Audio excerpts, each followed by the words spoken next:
femmes, même des jeunes, et même des enfants. Et vous saurez qu'ils sont chrétiens, parce qu'ils sortiront la Bible. Amen. Ils auront la Bible à la main. Et vous saurez, de toute façon vous le saurez, que ce sont des enfants de Dieu.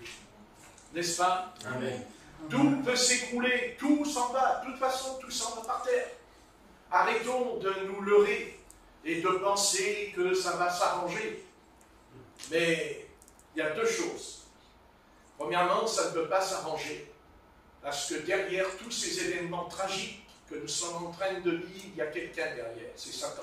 Amen. Ça, c'est la première chose. Amen. La deuxième chose, c'est qu'il y a quelque chose dans l'homme que Dieu n'aime pas. Dieu aime les hommes, mais Dieu n'aime pas le péché Amen. de l'homme. Amen. Et quand on vit dans le péché, il ne faut pas s'attendre à être heureux. Quand on va dans le péché, on ne s'en sortira jamais. Amen. Jamais. Pourquoi? Parce que d'abord, le péché, c'est quelque chose que Dieu ne veut pas. Dieu ne veut pas le péché. Ce que Dieu veut, c'est que l'homme se détourne de son péché. Pourquoi? Parce que j'avertis. Et c'est valable aussi pour la vie. Le péché a des conséquences quand nous le commettons. Amen. Il n'y a pas, on ne peut pas échapper aux conséquences du péché. Et si les philosophes ou les scientifiques essayent de dire à l'humanité ce soir, oh mais oui, mais on va quand même s'en sortir avec la diplomatie. Non, non, non. Parce qu'il faut dire aux hommes, même s'ils ont fait l'académie, ça ne marche pas. C'est une loi perpétuelle. Amen. C'est la loi de la création de Dieu.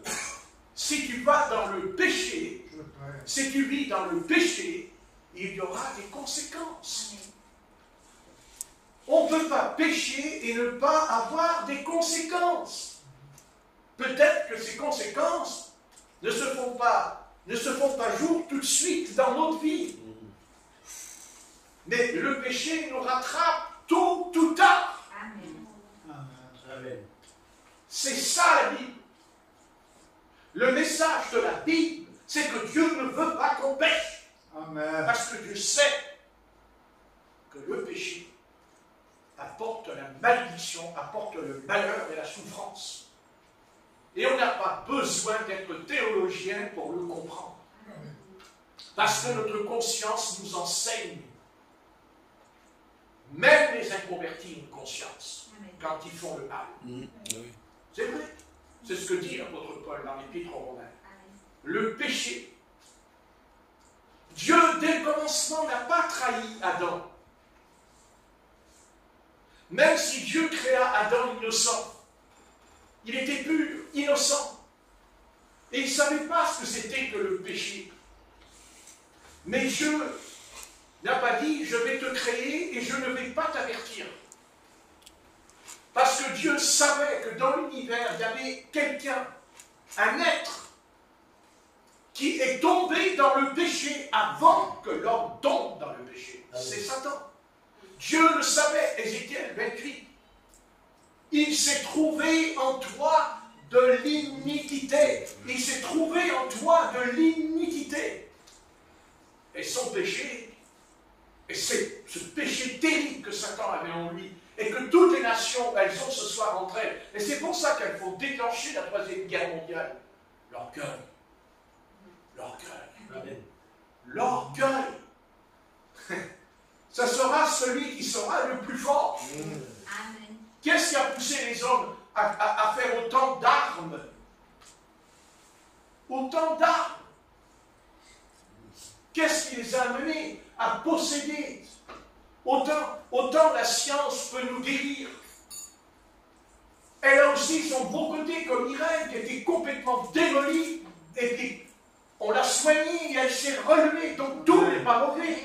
Amen. Tout n'est pas mauvais. Mais non. Il ne faut pas dire tout est mauvais.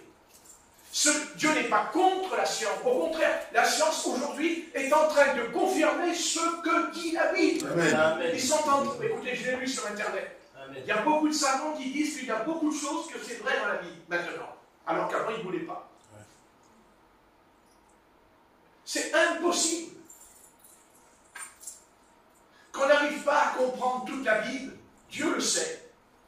Mais il y a une chose qu'on peut comprendre. C'est qu'on ne doit pas transgresser la loi. Si Dieu n'avait pas donné la loi à Israël, que serait devenu ce peuple sans la loi? Il est sorti d'Égypte, il ne savait ni lire ni écrire. Il ne savait ni lire ni écrire.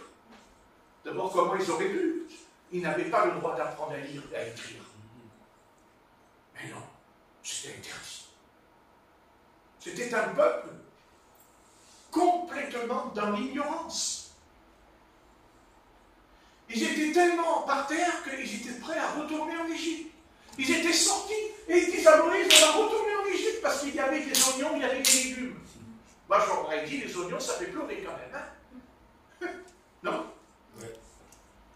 Vous voyez, parce ils n'avaient aucune instruction. Mais Dieu n'a pas regardé à ça. Ce que Dieu voulait, c'est que ce peuple-là se rende témoignage.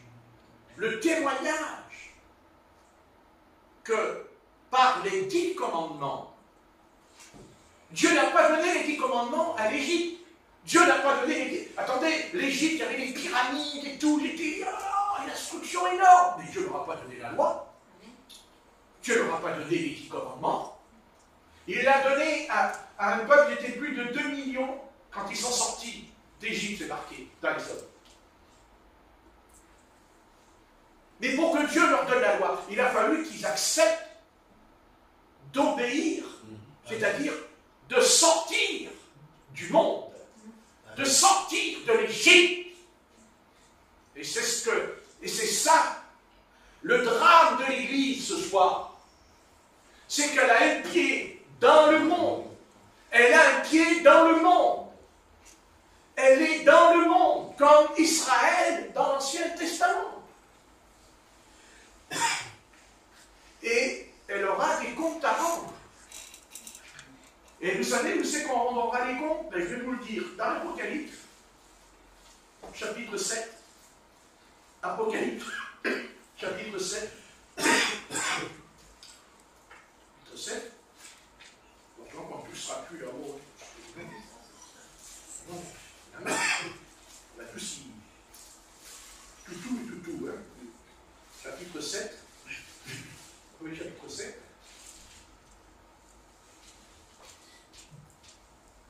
Verset 9.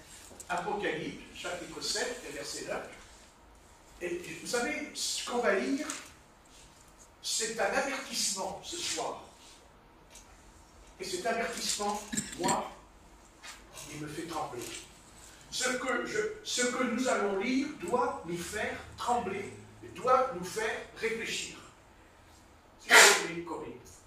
Après cela, je regardais, et voici, il y avait une grande foule que personne ne pouvait compter, de toute nation, de toute tribu, de tout peuple et de toute langue.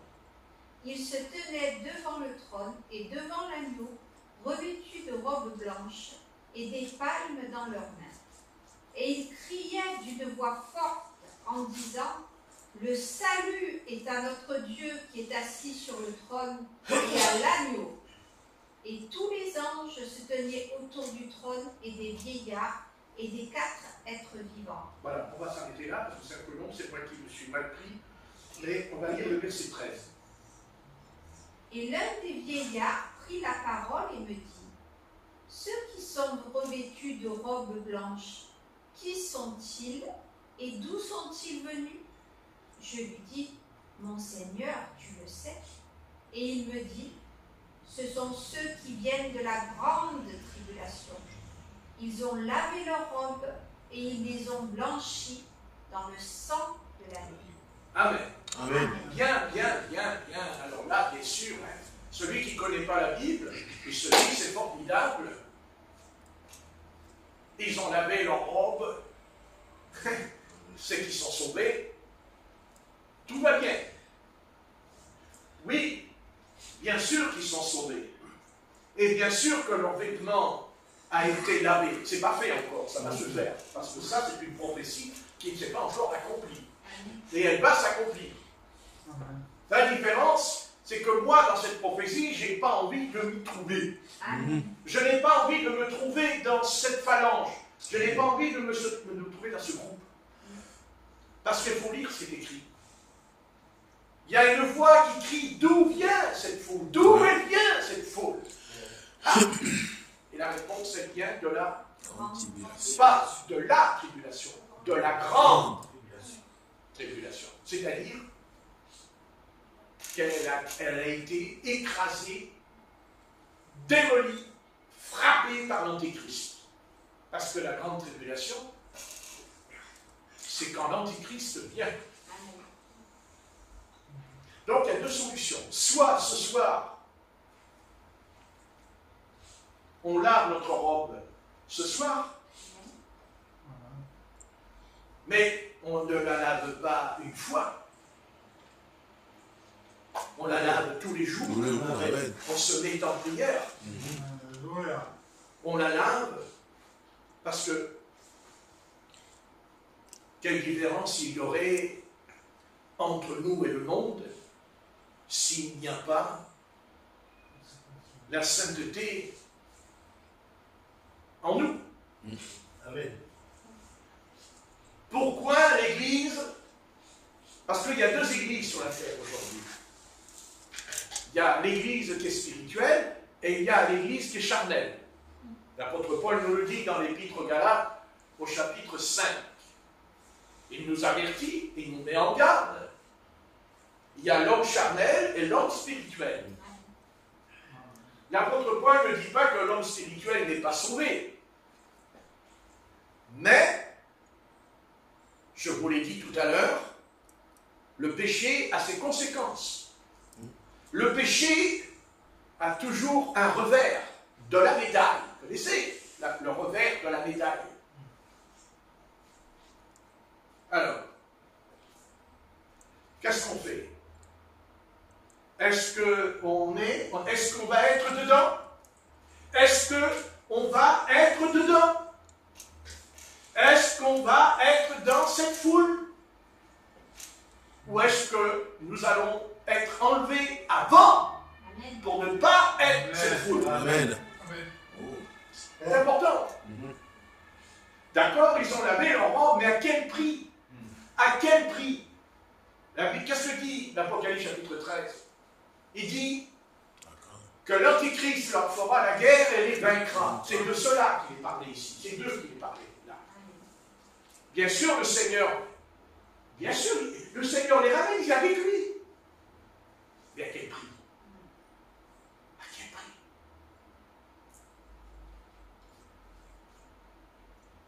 Pourquoi Dieu a tout fait pendant 2 ans, 3 ans, ça fait 3 ans, c'est où Dieu a tout fait pour nous avertir. Le virus, la guerre en Ukraine avec la Russie, après, avec Israël. Amen. Eh bien, même là encore, on n'a pas compris. Même quand c'est Israël, on devrait comprendre, parce que l'Israël, on devrait comprendre, parce que tous les chrétiens, quand ils habitent, ils savent qu'il y a Israël. Amen. Là, faut pas comprendre. Il continue le chemin, un pied avec le Seigneur, un pied dans le monde. Ils s'imaginent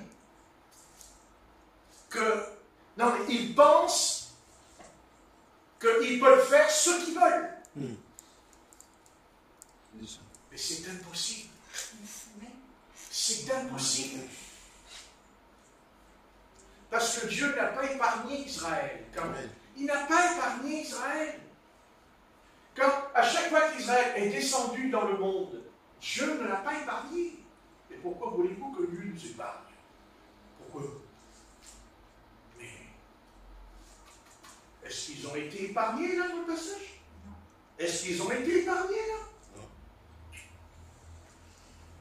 Vous allez me dire, oui, mais c'est dur hein, de suivre le Seigneur aujourd'hui. Ça sera encore plus dur aussi. Si jamais tu dois traverser la grande tribulation, ce sera autre chose que ce soir. Autrefois, avant d'aller à l'église, elle sonnait les cloches. Ça se fait encore un peu. Parce que quand les cloches elles sonnent, les croyants, ils ne vont quand même pas à l'église, même que ça sonne les cloches. Parce que c'est devenu une habitude, c'est devenu une routine. Amen. N'est-ce pas?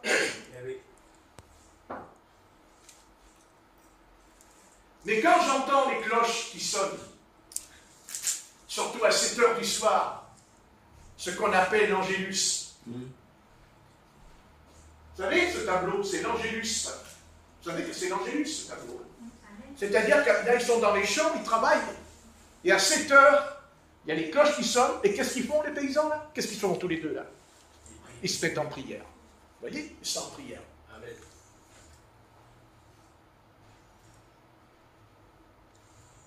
Pourquoi l'humanité ne pourrait-elle pas le faire? Amen. Vous voyez? Mieux que moi quand je prêche. L'image a tout dit. N'est-ce pas? Amen. Elle a tout dit, l'image. Ouais. Parce que je monte. Et l'image, elle a tout dit. Ça ne vous parle pas, ça? Amen. Ça, c'est Patrick. Ça, c'est Corinne. Ça, c'est Nicolas. Ça, occupe. Non, la photo, le chrono. Descends. Tu comprends, chrétien? Descends. Tu n'as pas besoin d'être dans... Descends. Voilà. Tu n'as pas besoin d'être dans une église. Ils sont au travail. Ils travaillent là. Et à 7 heures, ça s'appelle l'Angélus. Ça sonne à 7 heures du soir. On l'entend encore. Ouais. Mais on ne se fait pas en prière. On ne se fait pas en prière. Merveilleux calme. Magnifique. Merci Seigneur. Ah.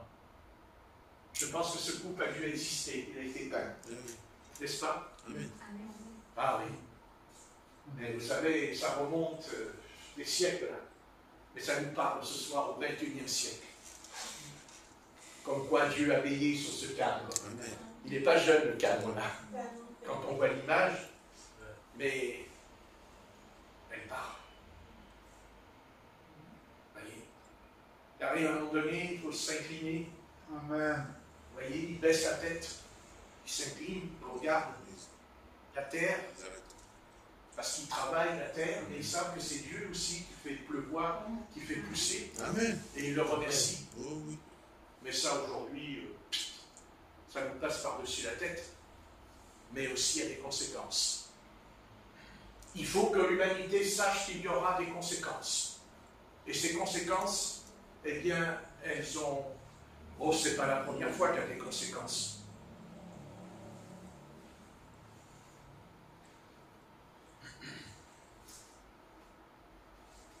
Il y a toujours eu des guerres et des guerres sur la terre.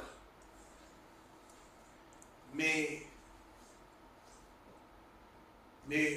au début du XXe siècle, Dieu, il a voulu dire aux hommes, arrêtez. Parce qu'au début du XXe siècle, il y a eu des réveils. C'est vrai, des réveils. Et le plus grand réveil qui a commencé, c'est aux États-Unis, à Wall Street. Un pasteur noir qui avait une école biblique de 100 jeunes. Et pendant 100 jours, ils ont prié nuit et jour pour recevoir le baptême dans le Saint-Esprit. Et ils l'ont reçu dans la nuit. Et ça a déclenché le réveil aux États-Unis qui s'est répandu dans le monde entier. Qu'on appelle la Pentecôte, les assemblées de Dieu. Et oui. De là est sorti un homme, Douglas Scott, avec son épouse, qui sont venus en France. Et ils ont ouvert plein d'églises. Dans chaque ville de France, il y a des églises de Pentecôte. Nice, Paris, Marseille, Menton, Antibes, partout, à Lille, dans le Nord, en Normandie, à lui et son épouse, tous les deux. Ça s'appelle des pionniers. Amen. C'est un pasteur qui a quitté Londres. Et Dieu lui dit, viens en France. Et Dieu lui a dit, tu vas aller en Normandie. Et tu vas rencontrer une sœur qui tenait un petit restaurant où elle ne servait pas d'alcool, que du café et que du chocolat. Et quand le frère Scott est arrivé avec son épouse, ils ont prié, ça a déclenché le réveil en Normandie. Et il s'est répandu dans toute la France.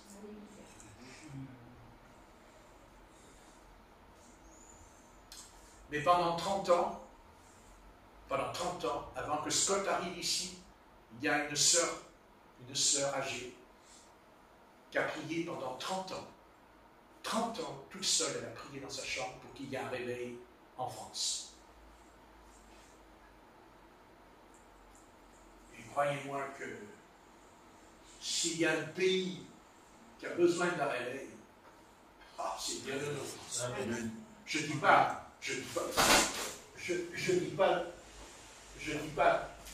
les autres pays. Alors nous, on en a besoin. N'est-ce pas? Amen. Amen. Parce que nous, avec nos années-lumière, parlons-en des années-lumière. Moi, je les appelle les années ténèbres, Ouais. avec la Révolution Oui. et la Renaissance. On voit où ça nous a amené tout ça, ce soir.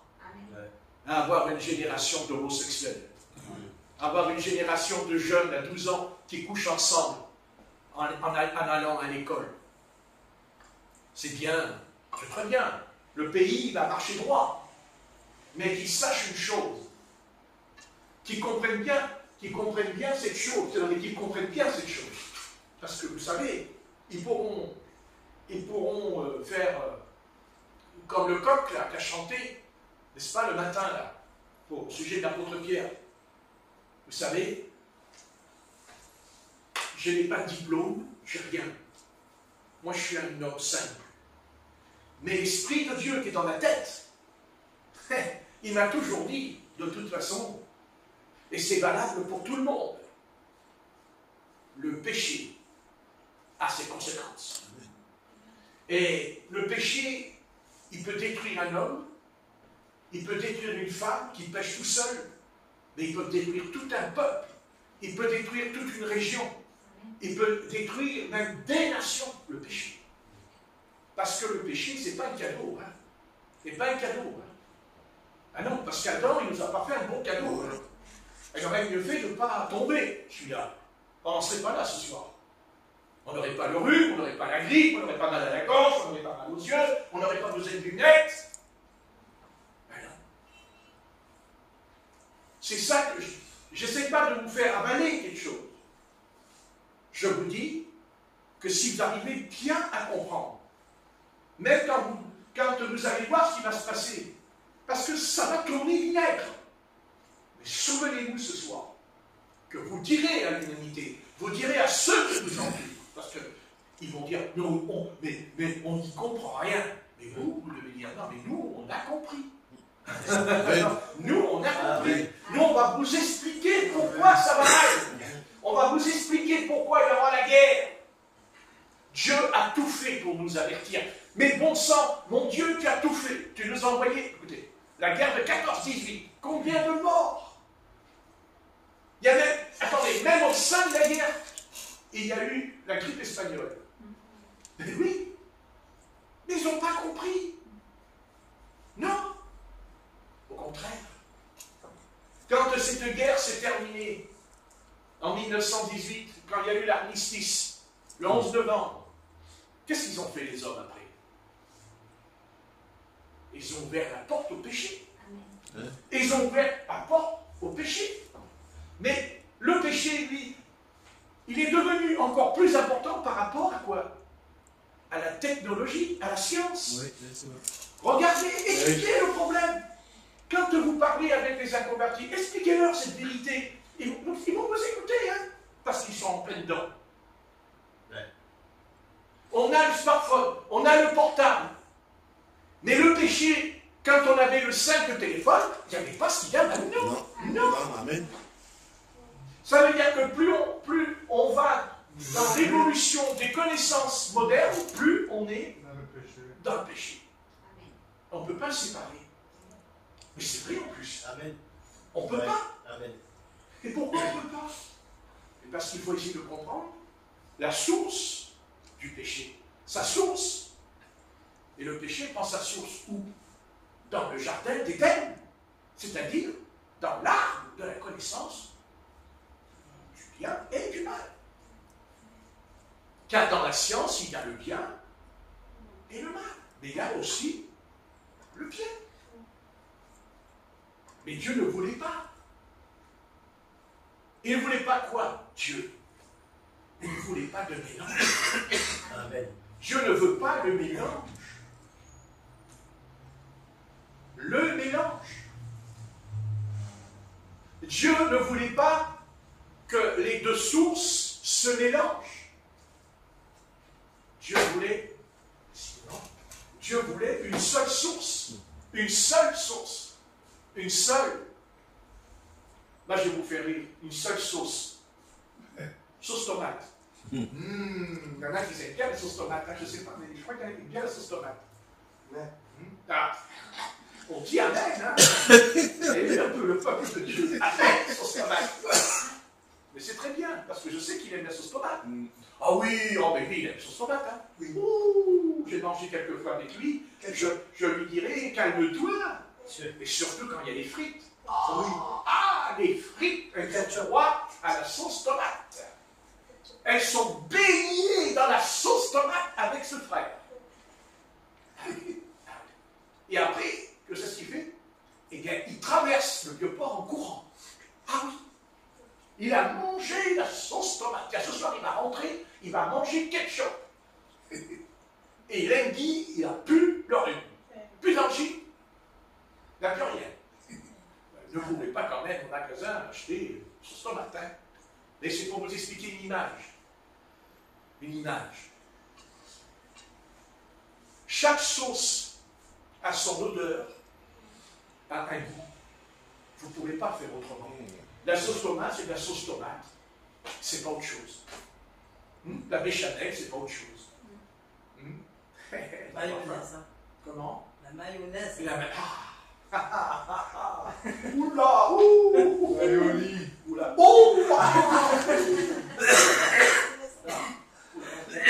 est en train de parler tous en d'autres langues. Hein? C'est pas vrai? Eh bien, c'est pareil avec la Bible. C'est pareil avec la Bible. Il ne faut pas introduire dans la Bible quelque chose qui n'est pas biblique. Amen. Amen. C'est pas compliqué. Ça n'est pas compliqué.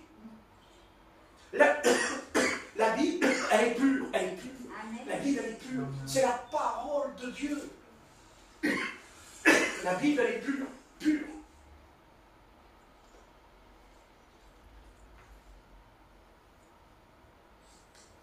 Prenez dans le psaume 78. Parce que j'ai prié pour ma pomme. Prié pour ma pomme.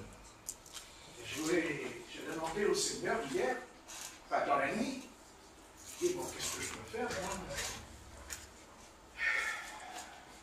Qu'est-ce que je dois faire, moi? Est-ce que je suis dans ta volonté et tout? Et je suis tombé sur un passage comme ça. Hein. J'ai ouvert la Bible, pas au hasard, c'est pas un mot qui est très convenable, mais j'ai ouvert la Bible. J'ai ouvert la Bible et j'ai tombé dans le psaume 78 et je suis tombé comme ça d'un coup. Et mes yeux se sont posés directement sur le verset. Et je me suis dit, qu'est-ce que je dois faire? Et voici la réponse que l'Éternel m'a dit. Psaume 78 et verset 70. Psaume 78, verset 70. Il choisit David, son serviteur. Il le prit dans les bergeries il le prit derrière les brebis qui allaitent pour lui faire paître Jacob son peuple et Israël son patrimoine. Et David les fit paître avec un cœur intègre, et il les conduisit avec des mains habiles. Si c'est pour Dieu qui me parle, je voudrais savoir qui m'a parlé. N'est-ce pas? On est d'accord? Amen. Donc Dieu m'a dit, tu continues. Amen. Tu dois continuer, quelle que soit la difficulté, tu continues. Amen.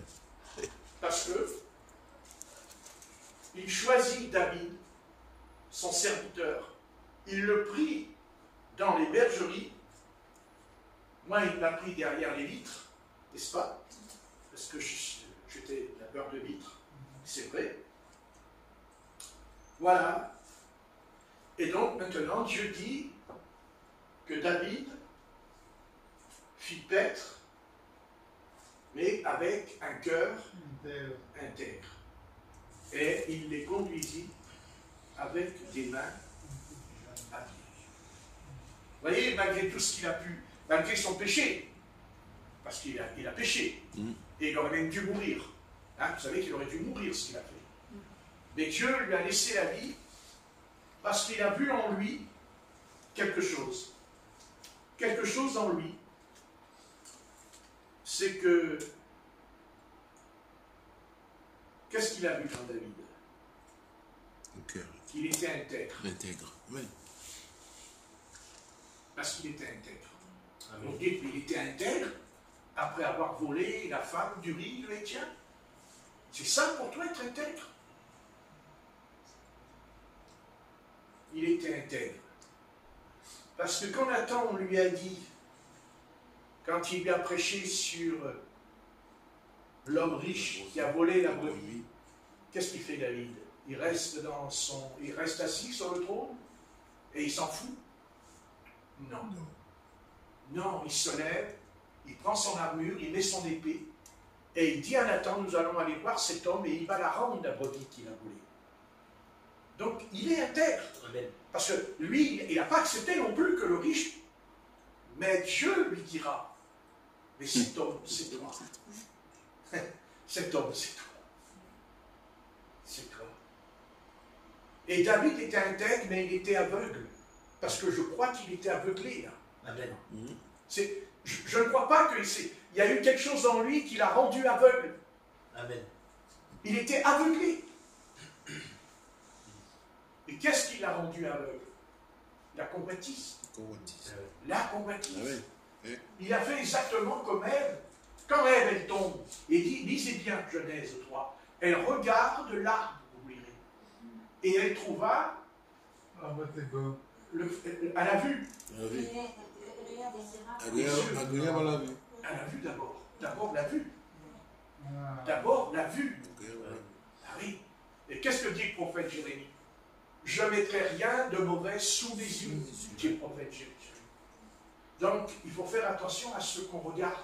Vous voyez, il y a des films qu'on ne doit pas regarder. C'est plus pour nous. Parce que ça nourrit le vieil homme. Ça nourrit notre ancienne nature. Ah oui. Ah oui. Attendez, comment on fait pour vivre? Ben, c'est quand on mange. Si vous ne mangez pas, vous allez mourir. Ben, spirituellement, qu'est-ce que vous croyez?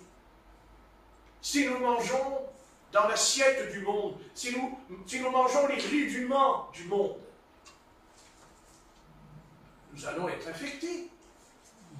Même si on lit la Bible, même si on prie, même si on parle en langue, même si on prophétise, d'accord, mais on sera comme Saül. Saül, il est méchant, il persécute David, mais pendant 8 jours, il prophétise à Dothan, avec les prophètes. D'un seul coup, il est avec les prophètes, c'est marqué. Hein? Il est avec Samuel. Ah, vous voyez? Vous voyez que l'Esprit de l'Éternel peut descendre même sur quelqu'un qui est méchant. Ben si. C'est ce qui est arrivé à Saül. Vous connaissez quand même cette histoire. Vous êtes tous des bébés maintenant dans la Bible. Vous l'avez lu, ça? Et c'est une grande question qu'on se pose. Comment il a pu être aussi méchant? Et puis l'Esprit de Dieu l'a descendu sur lui pendant 8 jours. Car il dit, Saül était parmi les prophètes, vous direz. Il prophétise même, c'est écrit. Il dit qu'il a déchiré ses vêtements et il roulait par terre en prophétisant. Vous n'avez qu'à lire le passage. Saül. Mais quand l'Esprit se retire, sa nature reste sa nature. Mais la différence qu'il y a entre lui et nous, c'est que même si l'Esprit de Dieu ne descend pas, on n'ira pas dans le péché. Amen. Amen. Non. Non. Pourquoi? Et parce qu'on a reçu la nature du Christ. Amen. Sa nature. Saül n'avait pas la nature de Christ. Amen. Quand David il est tombé, il n'avait pas la nature. Pourtant, c'est de sa maison que sortira le Messie. Puisqu'il est dit de la maison de David. Quand David est à Ornan, dans Chronique, à Ornan, c'est bien Ornan. Mais qu'est-ce qu'il fait à Ornan, David? Il achète un terrain. Et qu'est-ce que lui dit le propriétaire? Non, non, je ne veux pas d'argent. Mais David, il répond non, je vais payer. Et pourquoi il fait ça, David? Pourquoi David, il a dit je vais payer? Parce que c'est là que sera dressée la croix. La croix de Golgotha, c'est Ornan qu'elle est dressée. Il y a le temple, mais Jésus est crucifié en face du temple. Ah oui, sur le mont des Oliviers, qui est en face de Jérusalem. Ouais. Et David a compris qu'il n'y a pas de solution comme ça, je claque des doigts et puis c'est fini. Non, il a dit, je vais payer le prix. C'est-à-dire, je vais renoncer, il paye le prix pour acheter ce terrain dont on construira le temple de Jérusalem. Le temple de Salomon est construit à Ornan. Eh oui. Mais David, il dit non. Il dit, non, non, je vais payer. Et c'est là que le christianisme, dans le siècle dans lequel nous vivons, ne ressemble pas au christianisme du XVIIe, XVIIIe siècle, XVIe siècle. Non, ça n'a rien à voir. Non. Au XVIIIe siècle, même au XIXe siècle, ils ne parlaient pas en langue, il n'y avait pas les dons spirituels encore. Non. Les dons spirituels se sont manifestés, je vous l'ai dit, ça a commencé aux États-Unis, dans cette école biblique. Mais avant, ça n'existait pas. Et pourtant, les chrétiens, ils marchaient avec Christ. Les chrétiens ne mettaient pas les pieds dans le monde. Jamais. Ils n'allaient pas dans le monde, ils n'allaient ni au cinéma, ni au théâtre, ni danser, les chrétiens. Oh non, jamais. Jamais. Parce qu'ils ont été à Ornan. Parce qu'ils ont payé le prix. Pour eux, servir Jésus-Christ, c'est pas simplement... non, il y a un prix. C'est-à-dire, David a renoncé. Amen. Quand il donne l'argent, il renonce. Il donne l'argent. Il paye. Mais, des siècles plus tard, le fils de David, lui aussi, il a payé le prix à Ornan. C'est Jésus qui est crucifié à l'endroit où David a acheté le terrain. Mais avant que David achète le terrain, le peuple d'Israël était dans le péché. Et il y avait la peste. Il y avait la peste. Et David, il a prié. Et il y a l'ange qui est apparu devant lui. N'est-ce pas? Et l'Éternel lui a dit, remets ton épée dans le fourreau. Et la peste s'est arrêtée. Mais David, il a acheté l'endroit. Il a acheté ce lieu. Et c'est valable pour nous. Ornan, il est en vous. Cet endroit est en vous. Si vous avez Christ, il est en vous. Parce que c'est là où le Christ sera crucifié. C'est cet endroit. Et notre christianisme n'a aucune valeur. Même si je parle en langue comme tout à l'heure, ça ne veut rien dire. ça ne veut rien dire. C'est une onction qui est descendue. Amen. Merci Amen. Seigneur. Bien sûr, je me sentais je me sentais bien. Hein. Dis donc, ça valait 10 cachets d'aspirine. Hein. C'est bien, vous savez. Non mais croyez-moi, c'est formidable. Mais ça ne suffit pas. Ça ne suffit pas. Amen. N'est-ce pas, frère Jean? Après, il faut que le bonhomme il soit crucifié. Amen. Alors, amen pour les dons, amen pour les ministères, amen pour la puissance de Dieu, mais tâchons de veiller à faire bien attention, parce que le christianisme, là, où c'est facile, on est dans l'erreur, bien aimé. On serait dans l'erreur ce soir. Amen. David a payé. Il paye. Il paye le lieu. Il l'achète, David. Là où le Messie, là où notre Sauveur, lui aussi, il sera crucifié. Et crucifié pour nous, ça veut dire payer le prix de la rançon de notre salut. Notre salut de l'âme. Hein? Amen. Et malgré que l'ange il a remis l'épée dans son fourreau, merci au grand Dieu des cieux, tu as arrêté la lettre, mais Dieu ne s'est pas contenté parce qu'il savait que ça pouvait recommencer, parce qu'il connaissait le cœur d'Israël, qu'il était changeant. N'est-ce pas? Un coup en haut, un coup en bas. Alors Dieu a dit, il faut en finir. Il faut en finir. Et David l'a compris au fond de lui. C'est pour ça que Dieu a choisi David, on a eu, pour conduire Israël. Pas seulement un peuple, pas seulement une nation, mais un troupeau. Mais quel troupeau? Le sien? Non. Le troupeau de l'Éternel. Amen. Le troupeau, mais vous êtes le troupeau de l'Éternel. Vous êtes son. Vous êtes plus que cela. Vous êtes son héritage. Vous savez ce que c'est qu'un héritage? Alléluia. Et il va le réclamer à Satan. Il va dire, quand vous allez partir, Satan va dire, ah non, non, non, il m'appartient. Mais le Seigneur va venir vers Satan. Il va lui dire, non, il ne t'appartient pas. Et pourquoi? Parce que j'ai payé le prix. Et c'est même mon sang qui a été versé. Mon sang. Amen. J'ai versé mon sang. Mais un sang sans péché. Un sang sans péché. Parce que si le sang de Jésus était pécheur, excusez-moi, on est tous perdus. Mais bien sûr, il faut réfléchir 2 minutes. Parce que Ève, même si on ne veut pas être d'accord avec cette révélation, c'est une révélation, la semence du serpent, c'est pas comme ça qu'on le comprend. Même si c'est écrit dans la Kabbale, les Juifs, ils n'y comprennent rien. Non, non, non, il faut la révélation du Seigneur pour comprendre la semence du serpent. Et quand je dis le sang de Jésus me purifie de tout péché, c'est parce que l'Éternel dit à Ève, tu enfanteras dans la douleur. Alléluia.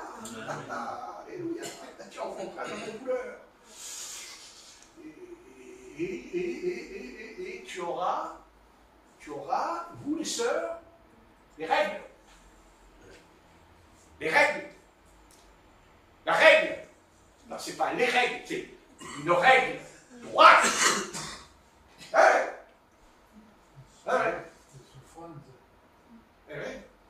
Comme le Seigneur, il dit au travers de la bouche de Paul, quand vous prenez le pain, vous buvez le vin, il dit que c'est en mémoire de moi. La mémoire, parce que la mémoire, elle est courte chez nous, hein? Elle est courte, mais pas pour pécher. Ah non, pas pour pécher, et surtout pas pour manger. Pas pour manger. J'aime bien Alain, j'aime beaucoup mon Alain. Il est sympathique, Alain. Alain, je lui dis quelque chose, au bout de 5 minutes, il oublie. Après, je reviens vers lui au bout d'1 heure, je lui dis, Alain, tu fais ça, tu fais ci. Il descend l'escalier, il m'appelle au téléphone. Qu'est-ce que tu m'as dit? Purée. Et puis, hier, on était tous les deux devant mon frigo, et j'avais acheté un cornet de bœuf. Et j'ai dit, tiens, je te le donne. Mais entre-temps, je lui dis, tu vas me faire une course. Et puis quand il revient, on est tous les deux devant le frigo le lendemain. Et il me fait, le pâté de bœuf là, il est à moi.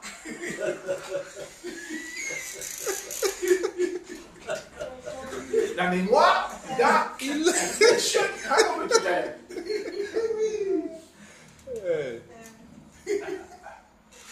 Et moi, sur le moment, je me suis dit, disons, elle est bonne celle-là. C'est bonne année, bonne santé. Hein? Et en fait, il ne perd pas la mémoire. Non. Mais simplement, vous voyez, on fait souvent les choses par intérêt.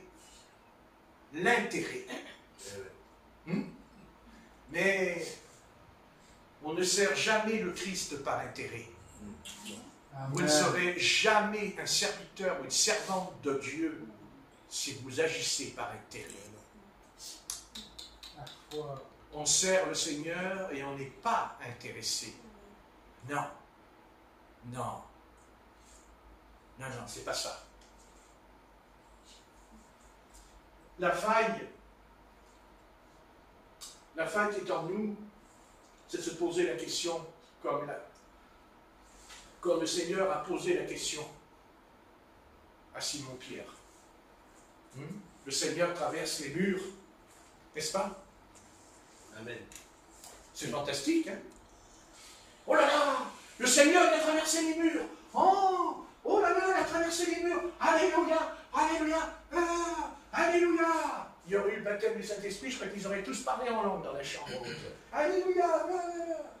Seulement, oui, Jésus, lui, vous voyez, il n'est pas comme nous. Parce que Jésus, lui, c'est pas ça qui l'intéresse. C'est pas ça que les disciples auraient dû comprendre. Parce que, vous voyez, Jésus, c'est un être. Il ne vient pas pour nous impressionner, pour nous en foutre plein la figure. Non, Jésus, il regarde un homme, là, un disciple parmi les disciples, n'est-ce pas? Et il dira, Simon-Pierre, m'aimes-tu plus que tout ceci? M'aimes-tu? Et Simon-Pierre, d'un coup, il a compris. Il a compris ce qu'il a fait. Il a compris ce qu'il a fait. Mais le Seigneur l'avait déjà pardonné, attention. Amen. Mais on oublie vite. Oui. Et d'ailleurs, on oublie aussi d'où on vient. Parce qu'on oublie vite ce qu'on était avant et ce qu'on est maintenant. Oui, La mémoire, elle est courte. C'est pas vrai? Oui. Elle si, c'est vrai. Alors, si c'est pas vrai, qu'est-ce que je fais là, moi? Je vais m'asseoir au fond là-bas. Hein? C'est vrai. Et Jésus, lui, il ne s'intéresse pas. Jésus ne s'intéresse pas à la masse. Jésus, lui, il s'intéresse à chacun personnellement. Il s'adresse à nous personnellement. Amen. Oui. Et quand il voit que quelque chose qui semblerait, qui serait une ouverture pour Satan, parce que Jésus n'oublie jamais Satan, que ce soit avant sa résurrection et après sa résurrection, Jésus n'a jamais oublié Satan.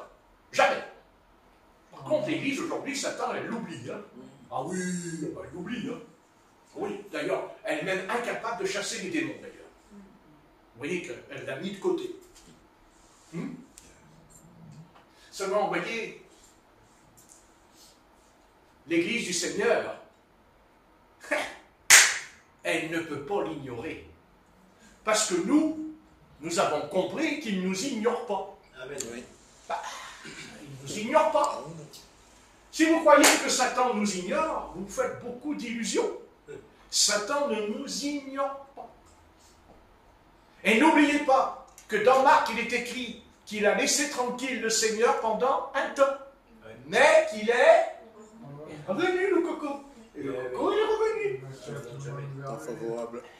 Qu'est-ce que vous croyez? C'est un véritable poison, ce type.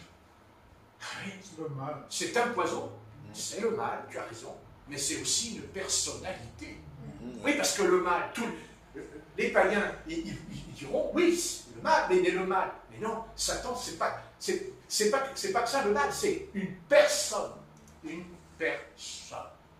Une personne qui a une personnalité, qui est super intelligente, parce qu'il est très intelligent. Arrêtez de croire que Satan n'est pas intelligent. Il connaît la parole par cœur. Il est très instruit. Très instruit. Il faut arrêter de le sous-estimer. Et arrêtons, là, parce que ça commence à me chauffer les oreilles quand je vois les vidéos, là, les pasteurs, non, Jésus, les démons, non, Jésus, les démons. Alors il y en a qui tombent par terre, là, dans la rue, ils roulent par terre, et puis il y a 3-4 frères qui leur imposent les mains dessus, là, pour pas que... mais si j'étais là, je leur dirais, ce que vous faites, c'est pas biblique, parce que Jésus n'a jamais imposé les mains sur ceux qui étaient possédés. Jamais. Amen. Il chassa les démons par sa parole. Amen. Amen. Vous pouvez le lire Oui. dans Marc. C'est bon. Jamais. Vous voyez, Satan, lui, il a deux solutions chez lui. C'est chez lui d'ailleurs, hein, c'est dans sa nature. Soit il nous fait du spectacle, il nous fait du théâtre, oui, ou soit il reste dans le silence. Le silence, ouais. On ne l'entend pas. On n'entend pas.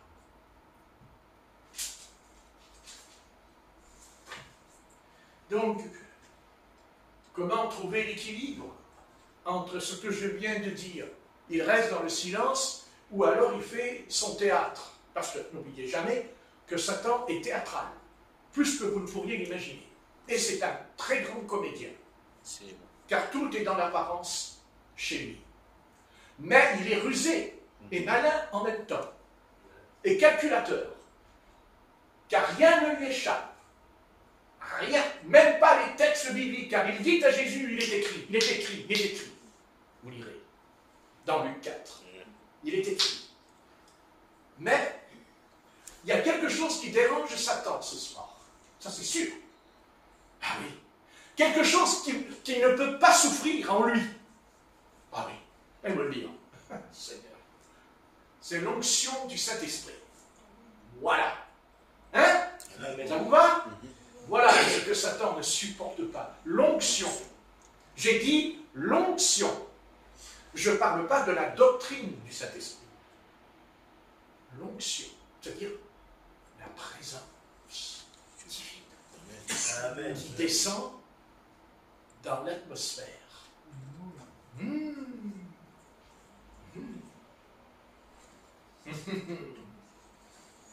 On peut être une très grande église, avoir des meubles en chêne ou en peuplier, Satan, il n'en a rien à faire. Mais si l'onction entre dans l'assemblée, quand elle descend, soit dans l'évangélisation, soit dans l'enseignement, je vous garantis que là, il n'est pas la fête. Parce que la fête se termine pour lui. Parce qu'il ne supporte pas l'onction de l'esprit. Parce qu'elle est semblable à de l'huile qui coule sur la barbe d'Aaron. Amen. Amen. Amen. Vous dites Amen. Amen. Amen. Amen. J'entends. Amen. Amen. J'entends. Amen. Amen. Alléluia. Très bien. L'onction. Amen. L'onction. L'onction de Jésus. Jésus n'est pas là, il est à droite, assis là-haut, mais il a dit, j'enverrai la puissance du Saint-Esprit au nom du Seigneur. C'est une promesse. Elle n'est pas que pour les apôtres au début, elle est pour nous ce soir. Amen. Ça s'appelle la foi. Amen. Elle n'est pas réservée qu'aux pasteurs. Elle n'est pas réservée qu'aux docteurs, qu'à l'évangéliste, aux prophètes. Non. Ça, c'était dans l'Ancien Testament. Mais dans le Nouveau Testament, Dieu te baptise du Saint-Esprit. Au nom de Jésus, tu parles en d'autres langues, tu prophétises, tu as l'onction de Jésus sur toi. Amen. Amen. Mais, il faut payer le prix. Amen. Comme ornant, comme David a acheté. Mais le prix, c'est quoi? C'est la consécration. Amen. C'est la consécration. Parce que le mot consécration a disparu de l'Église au XXIe siècle, même au XXe siècle. Il y a longtemps que la consécration, elle avait disparu. Il y a un homme qui a fait disparaître la consécration dans la Bible. Oh, il s'appelle Samson. Samson. Vous connaissez Samson? Vous connaissez Samson? Oui. Non, vous ne connaissez pas. Vous ne connaissez pas. Il est en face de vous. Samson. Oui, ça Samson. Il a perdu ses cheveux. Il ne faut pas le dire. Hercule. Hercule Poirot. Samson. Samson. Dieu. Quel est l'homme de Dieu?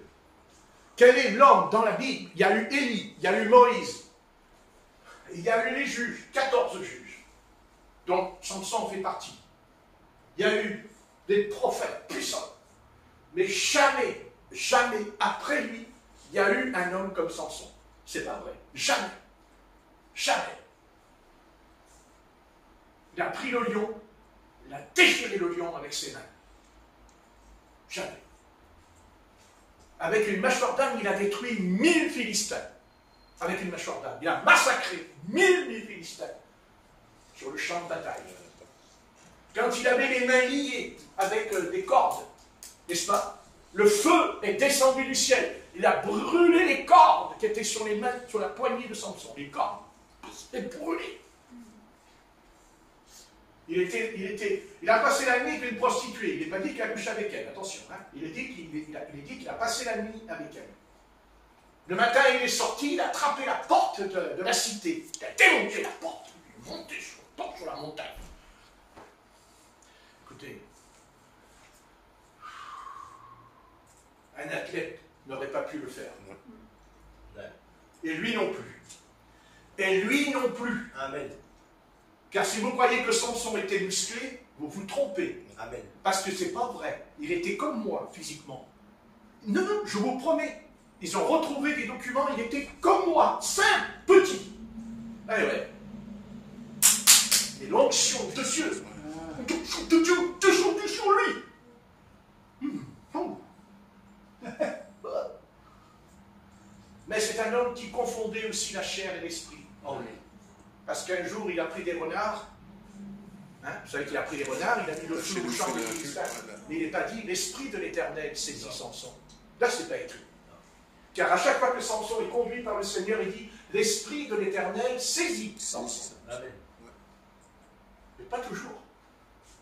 Et pourquoi? Parce que son cœur était partagé en deux dès le départ de son ministère. Et comment était partagé son cœur? C'est qu'il a demandé à ses parents de se marier avec une Philistine. Parce que d'abord, il le demande à ses parents. Et ses parents lui disent non. Et il ira quand même en trouver une. Samson n'a pas chuté quand il a rencontré Dalila. Il n'a pas chuté quand il a rencontré la prostituée. Samson a chuté quand il s'est marié avec la Philistine. C'est là qu'il a chuté. Et en fait, c'est pire que ça. Samson a commencé à s'éloigner de l'Éternel, là, avec cette histoire, dès le départ de sa vie. Parce que ce mariage sera un malheur sur lui, puisqu'elle mourra. N'est-ce pas? Il sera tué. Et tout le long, il s'éloignera. Il s'éloignera jusque sous la tente avec Dalila. Il s'éloigne. Et là, c'est la couronne de la tragédie qui vient sur sa tête. Il dit à Dalila, si tu me coupes les cheveux, tu me coupes les cheveux, car c'était le vœu des Naziréens, qui était la consécration à l'Éternel, mis à part pour l'Éternel, c'est-à-dire la sanctification. Car sanctifier veut dire mis à part pour le Seigneur. Voilà. Et nous savons comment il finira. il finira qu'il mourra par sa propre force. Parce que c'est sa force qui va le tuer, puisqu'il va démolir les colonnes du temple de Dagon. C'est vrai que ses ennemis mourront avec lui. Mais Dieu lui dit, tu ne peux plus rester sur la terre. Tu ne peux plus être le berger d'Israël. Parce que Samson, c'était un berger. Souvenez-vous que même sa naissance est semblable à celle de Jésus et de Jean-Baptiste. Ah oui, attendez, il y a le « je suis » qui vient vers ses parents et qui dit à sa maman, tu es enceinte. D'ailleurs, elle était stérile, elle aussi. Elle tombe enceinte. Elle lui dit, cet homme-là qui est en ton ventre, il libérera Israël de la main des Philistins, de tes ennemis. Non? Amen. Oui. J'arrête, parce que 6h25, c'est pas mal. Mais, simplement, je voudrais terminer mon sujet. 2 choses. Le péché a ses conséquences. Ne l'oubliez jamais. Et une deuxième chose. Ne jamais s'éloigner du Seigneur. Amen. Ne jamais désobéir au Seigneur. Jamais. Ne jamais désobéir. Jamais. Et c'est pour ça qu'il chute. Et c'est pour ça qu'il tombe. Il tombe. Et même pire que ça. Les Philistins lui ont crevé les yeux. Ouais. Ce qui pourrait être pour nous un aveuglement spirituel ce soir. Ouais. N'est-ce pas? Amen. Ils ont crevé les yeux. Ouais. Mais, vous voyez, il y a un passage dont l'apôtre Paul a dit aussi, je choisis les choses folles, les choses faites de ce monde.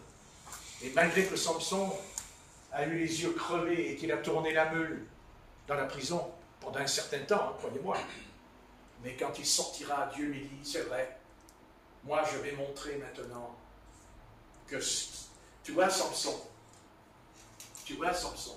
ah, tu n'étais pas aveugle, tu avais tes longs cheveux de Nazaréen, tu étais un juge en Israël.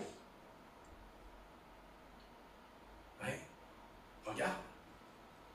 Mais, voilà. Vous voyez,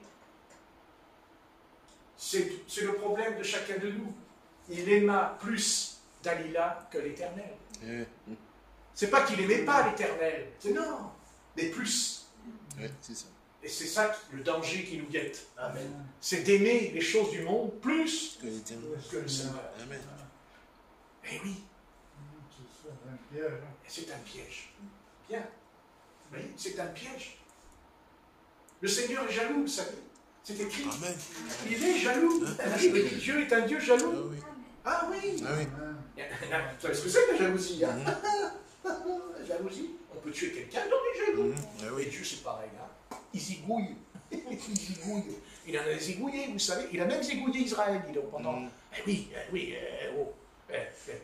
2000 ans, hein? 2000 ans privés de la gloire de Dieu, Israël. Hein? Même ce soir, ils sont encore privés. Hein? Et puis, c'est pas fini. Parce que c'est écrit. Il dit, qu'est-ce qu'il dit Dieu? Il y aura de la terreur dans Jacob, à la fin. Dans Jérémie, c'est écrit. Ils ne savent pas encore ce qu'il va leur arriver. Eux, ils croient que ça va s'arranger dans leur tête. Mais Dieu va être obligé.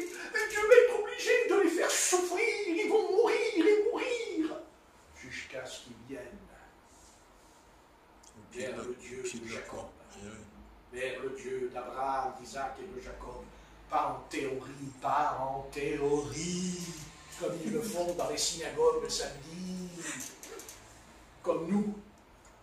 Il faut qu'ils viennent comme nous, on le fait ce soir, Amen. avec notre cœur devant le Christ, devant le Seigneur, se repentir et s'humilier. Parce que humilier, c'est pas leur tasse de thé. Non, mais attendez. Parce que l'orgueil, il y en a un paquet d'orgueil. Hein? Déjà, le fait de penser qu'ils sont différents de nous, c'est qu'il y a un paquet d'orgueil. Le problème, c'est que nous, on leur répond, nous les chrétiens, on leur répond, mais nous, on est différents de vous. Hein? Ça, c'est sûr. Mais nous, dans l'humilité, par rapport au Messie. Enfin, leur Messie, d'abord. Leur Messie. Enfin, on les remercie quand même. Amen. En leur disant, même si vous n'êtes pas d'accord, il est écrit dans Jean 4, le salut vient des Juifs. Amen. Alléluia. Alors, on vous embrasse, on vous aime, mais on préférerait que quand même vous puissiez aimer le Seigneur Jésus-Christ. Pas le Seigneur, Seigneur Jésus-Christ. Ah! Oh. Et bien on vous envoie à l'abattoir si vous faites ça. Hein? Sérieux, hein? D'ailleurs, c'est ce qu'ils ont voulu faire. Ah oui. Vous savez qu'ils avaient promulgué la loi en Israël au sujet des chrétiens que s'ils prononçaient le nom de Jésus, ils allaient en prison. Ouais. Il avait annoncé à la télé. Et regardez le malheur qui leur est tombé aussi le 7 octobre. Juste après. Et juste après. Ils voulaient faire la loi. Mais Dieu l'a dit, il n'y a pas de loi. Commence-toi par obéir à la loi. Il dit commandement, et après on verra. Bon, allez, on arrête. Hein. Parce que, allez. Merci Seigneur.